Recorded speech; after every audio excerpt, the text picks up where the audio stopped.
You know, this always happens. I bring up the human Z, and everybody wants to know the scientific history of attempts to fuck chimps. Don't fuck a chimp. Okay, let's do this. The very first records that we have of attempted human chimpanzee hybridization stretch back to the 11th century. St. Peter Damian kept extensive records about people who attempted to fuck chimps and apparently produced offspring, although these have not been historically verified. Italian friar Antonio Zucchelli ended up keeping similar records in the 17th century, as did Sir Edward Cole. And as far as we know, they weren't, communicating with each other, so these were two separate scientific inquirers looking into fucking chimps. In the 1920s, biologist Ilya Ivanov ended up trying to create a human-chimpanzee hybrid via artificial insemination. He was criticized very heavily by the Soviet government, and later exiled, before he can finish his experiments. In 1981, Ji-Yang Zhang ended up saying that he was a part of an experiment to create a human-chimpanzee hybrid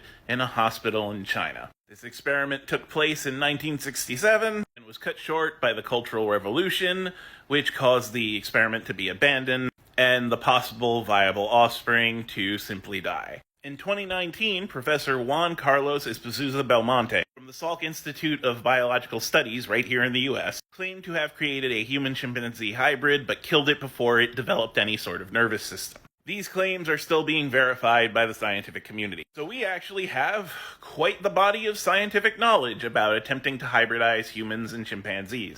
Don't fuck a chimp. What have our past experiments found? Well, they find that we are genetically within the bounds of possible hybridization. Humans and chimpanzees share a lot of genetic code. We have 23 chromosomes, they have 24. And since there's a chromosomal mismatch, you might think that it'd be impossible. But zebras and horses can create hybrids, and horses have 32 chromosomes, and zebras have between 16 and 23, so we're even more closely related than that. We've also found that human sperm can bind with gorilla ovocytes without any further prodding or modification. I feel like this goes without saying, but also don't fuck a gorilla. So everything we know about genetics says that yes, it should be possible to create a human-chimpanzee hybrid, which will likely be infertile. But again, the moral and ethical ramifications of that are bad. Don't fuck a chimp.